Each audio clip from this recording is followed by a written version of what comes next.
Today in this video we're going to talk about baseboard. When it comes to installing a laminate or a hardwood floor, there's always the worry of expansion and contraction. So around the perimeter of the room we have to leave a gap. How do we cover this gap? Well, baseboard is one of them. So what we're going to talk about here in this video is how to cut an outside corner for a baseboard application. So as you can see here, we've got a fairly straight up and down wall, which is good. We've got it's a little bit off on this wall. And also too, what the square will tell you is what we're dealing with, whether we're dealing with a true 45-degree angle or if we've got a slight difference. So what we're going to do is we're going to go ahead and make our outside corner cut. So since it's not at a true 45, what we're going to do is we're going to adjust our saw for a little bit slighter angle, a little bit deeper angle, so that when we actually put our baseboard together, we've got a nice tight seam on the outside leading edge, which is most visible, and that's the part that we want to look the best. Now I'm going to go ahead and set my saw to a 45. There's a 45, okay? That's locked in at a 45. I'm going to tap this just a little bit more and lock it in so that we've got that deeper angle. You want to remember when you cut baseboard, you want to go in slow, okay? You don't want to drop it too fast because that's how you're going to damage the surface of your material. So now I've gone ahead and I've made my cut and I removed my tape. I went ahead and cut my other piece too, so just make sure that I've got it lined up and ready to go. Bring this material out a little bit. You want to mess around with it so you've got a nice finished outside corner. Now when it comes to nailing the product, what you want to do is you want to make sure that you're going to nail it into a stud in the wall.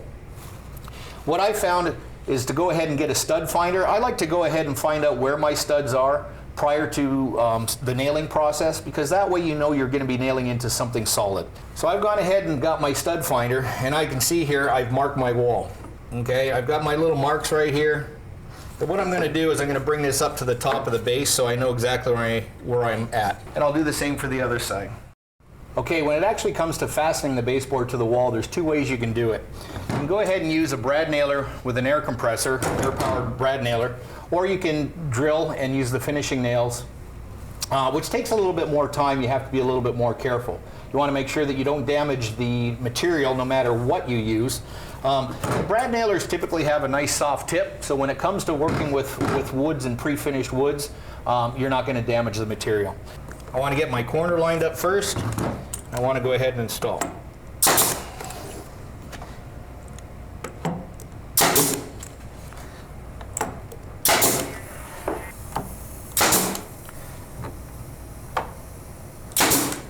When it comes to gaps on the bottom of the baseboard, there's two ways to take care of that. You can either use a quarter round or a base shoe.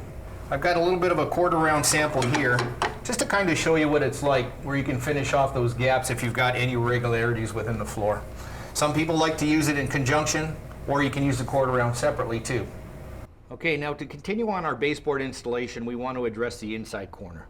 So when it comes to the inside corner, a little bit different from the outside corner. The outside corner, the only way we have to address it is with a miter cut.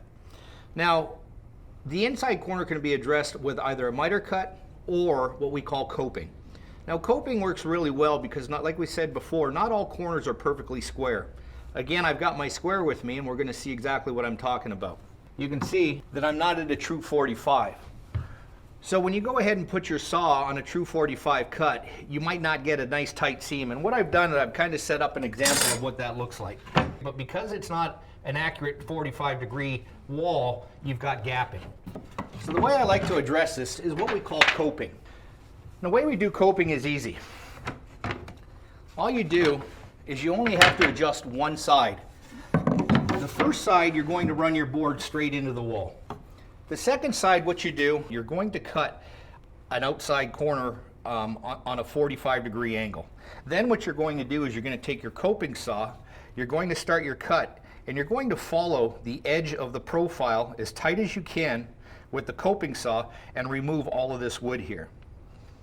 Now what that does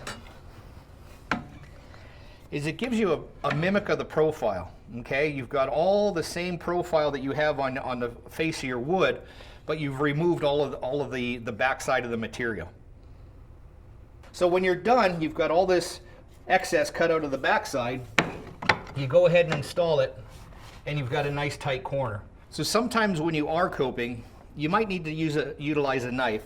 Your coping saw is going to get very, very close to it, but sometimes you might need to fine tune it. Now what I've done is I had to do a little bit of fine tuning. When you're done cutting this edge, you don't want to see any of the flat side. You want to see the perfect profile of that cut edge. So sometimes you might need to take a knife and scrape a little bit of material out to get it that much of a fine tune. So as I mentioned earlier, when dealing with the outside corner, it's nice to work from the outside corner back to the inside corner. Sometimes if you've got oversized walls or too long of a wall for the length of the material, I just want to kind of touch base on how to butt join those pieces on a long wall. So sometimes you have to mess with an inside corner, sometimes you have to mess with an outside corner, and sometimes the best way to do it is put a butt joint in the middle of the wall. Now, some people like to go ahead and just cut it straight and put a straight edge to a straight edge.